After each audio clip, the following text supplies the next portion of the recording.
Bonsoir, c'est l'affaire qui suscite énormément de curiosité depuis son déclenchement. Souvenez-vous, c'était en juin 2011, des échauffourées avaient éclaté dans la cité des Tarterets, à Corbeil. Policiers et jeunes avaient alors échangé des tirs. La petite Daranka avait été victime de projectiles alors qu'elle était en promenade avec sa maman. Aujourd'hui, ses parents racontent leur histoire, comment ils ont vécu la rééducation de la fillette et la confiance qu'ils mettent aujourd'hui en la justice. Hier, une reconstitution est organisée au Tarteret pour tenter de comprendre comment Daranka avait reçu un projectile à la tempe, ce qui l'avait plongé, souvenez-vous, dans un coma profond. Audrey Coll. Ils ont déménagé depuis l'accident mais vivent toujours à Corbeil-Essonnes. Les parents de Daranka, Aoa et José tentent de retrouver une vie normale depuis 1 an et demi. Daranka n'est pas là, elle est en rééducation tous les jours. Mais pour ses 4 frères et sœurs, les parents essayent de continuer leur vie normalement. C'est difficile pour moi. C'est la même image que je vis l'année dernière. C'est difficile à oublier, hein. C'est pas possible parce que c'est une remarque de la vie. Daranka, l'année dernière, elle était paralysée, elle ne marche pas, elle ne parle pas. Elle a beaucoup fait progrès quoi, par rapport à l'année dernière. Comme elle marche maintenant, elle parle maintenant. Hier au Tarteret, une reconstitution du drame avait lieu. Aoua était présente. Pour elle, le déroulement de la journée était plutôt fidèle à ce qu'elle a vécu ce jour-là. Mais elle n'oublie pas dans quel état elle était, les difficultés que la famille a dû surmonter et garde l'espoir de connaître la vérité. C'est la fin des choses.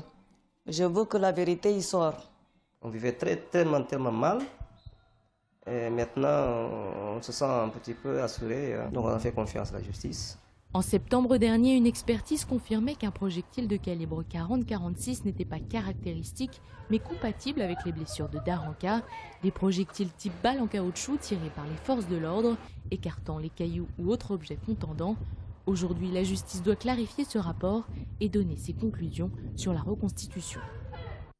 Tout autre chose, un second mandat à la tête du Parti communiste essonnien pour Philippe Cameau. Philippe Cameau, maire adjoint de Brétigny-sur-Orge, tout prêt à affronter les grands rendez-vous des luttes et échéances à venir. Ce sont ses propres termes. Côté socialiste, notez que Jérôme Guedj fait partie de l'équipe de 8 ministres et 8 conseillers généraux, un groupe de travail installé par le chef du gouvernement sur le financement des allocations individuelles de solidarité confiées justement aux assemblées départementales. Ça se passait aujourd'hui à Sainte-Geneviève-des-Bois, un forum de l'emploi, mais le plus grand au niveau du département. Des dizaines de recruteurs dans divers domaines comme la grande distribution, l'industrie, les services aux entreprises ou aux personnes, le commerce, sans oublier la logistique. David Kircher et Coralie Lopez y sont allés faire un tour pour recueillir quelques explications. Le succès grandissant du Forum de l'emploi va de manière évidente avec la montée des difficultés en matière d'emploi. Donc je ne peux pas me satisfaire de ça. Et en même temps, il faut le reconnaître, c'est vraisemblablement le rendez-vous le plus important pour permettre à beaucoup de gens de trouver du travail. Chaque année, c'est plus de 500 personnes qui, en venant ici à la sortie, trouvent un emploi. Donc c'est, je crois, une initiative qui a une certaine efficacité. Aujourd'hui, je suis venu chercher un emploi parce que j'ai eu des formations. Et là, je suis inscrit au Pôle emploi, mais je n'arrive pas à trouver d'emploi. Je peux laisser mon CV, je peux rencontrer des personnes qui peuvent me parler du métier, m'orienter. Donc oui, ce salon répond à mes attentes. En 2012, donc l'an dernier, le nombre d'accidents et de blessés sur les routes essonniennes était en baisse par rapport à 2011. Le nombre de tués, lui, en légère augmentation, plus 2. En cause, évidemment, encore et toujours la fatigue, l'alcool, la vitesse et parfois l'état du véhicule. La police municipale et la Maison de la justice et du droit organisaient aujourd'hui une journée de sensibilisation et de vérification des points de sécurité des véhicules et ça se passait à Vigneux. Alors êtes-vous en règle, Maxime Lemaine? Et c'est parti pour un contrôle express. Pression des pneus, ok, mieux vaut être en règle de ce côté-là, sinon gare à l'aquaplaning.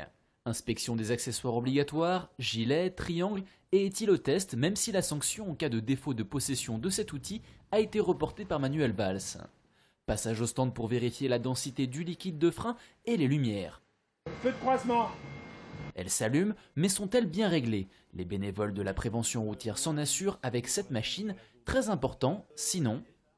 Ou vous voyez mal, ou vous risquez d'éblouir les gens qui viennent en face.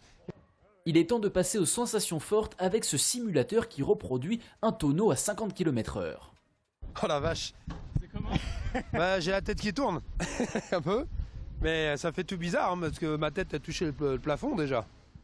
Mais on se sent secoué, à droite, à gauche, etc. Heureusement que la ceinture est bien serrée, sinon... La journée est à l'initiative de la police municipale de Vigneux, dont l'action sur le territoire est extrêmement ciblée. Au niveau de Vigneux, on a quand même des grands axes, hein, l'avenue Henri Barbuze ainsi que la rue de la Tourelle où il y a pas mal de véhicules jour qui passent. Donc surtout sensibiliser notamment le portable, la vitesse, l'alcoolémie, éventuellement le port de la ceinture. Prochaine journée du genre vendredi 8 février de 9h à midi et de 13h30 à 16h devant la bibliothèque municipale de Vigneux. Tout a débuté il y a 9 jours. Le maire de Ris-Orangis accepte de scolariser des enfants roms, mais les enfants se retrouvent dans un gymnase et pas dans des conditions de scolarité semblables à leurs camarades dans les bâtiments officiels. Rapidement, des associations protestent. Le maire PS explique qu'il ne fait que son devoir en remplissant son obligation d'instruction. Le dossier est parti chez le défenseur des droits et Dominique Baudis a sollicité récemment une entrevue avec le Premier ministre pour essayer de clarifier la situation.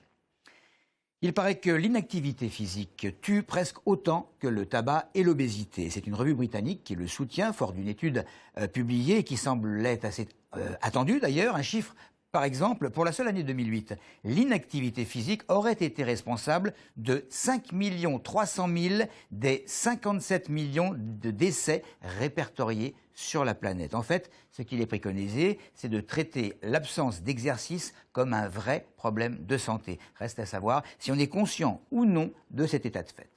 Je fais du sport, du vélo d'appartement, et puis je pratique un peu de foot. Essentiellement du sport, oui, je fais du footing, et puis je m'occupe de mes enfants, donc ça me maintient en forme. Le foot, la musculation, un peu tout. Le sport en général. Je m'occupe de mes enfants, je m'occupe de ma maison, je vais bosser, je cours partout et je pense que voilà, j'ai fait mon petit sport chaque jour. Déjà, je me lève le matin et puis j'essaie de marcher. Ciel, je marche et je souris. J'essaye de marcher. Je sais que c'est bon pour la tension, donc j'essaye d'avoir, de faire le moins possible de voitures et de marcher dans Palaiseau. J'essaye de faire du sport. J'essaye. Mais c'est du natation. Vie très régulière, avec beaucoup de sommeil à mon âge. C'est quelque chose qui est important dans la vie. Heureusement, il y a le sport. Si tu fais pas de sport, tu vas vieillir avant l'âge, comme on dit. À propos de sport, on termine par une médaille méritée, celle de chevalier de l'Ordre national du mérite, qui a été décernée dans les locaux du Conseil général à Sandrine Soubéran, la footballeuse, capitaine des Bleus et de Juvisy, bien sûr. Voilà donc pour l'essentiel de l'actualité. Merci de nous avoir suivis.